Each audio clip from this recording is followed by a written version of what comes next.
সরকারি নানান রকম নিয়ম কানুন আছে যা নিয়ে মৃতদেহ নিয়ে আর তন্ত্রমন্ত্র করা অত সহজ নয় আজ থেকে, যেটা 100 বছর আগে ছিল।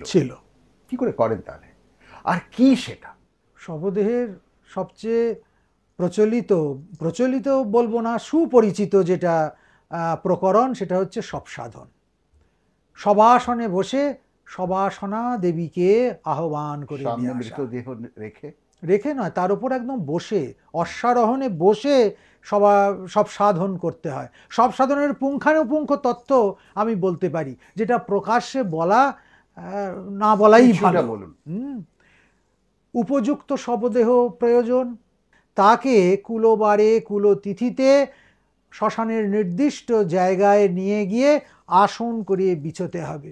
আর আমরা সবাই দেখি সিনেমাতে সব চিত হয়ে পড়ে আছে, তার উপর সাধক লাফ দিয়ে চড়ে বসেছে। সেই মন্ত্র কি? একে বলা হয় বিরার্দন মন্ত্র।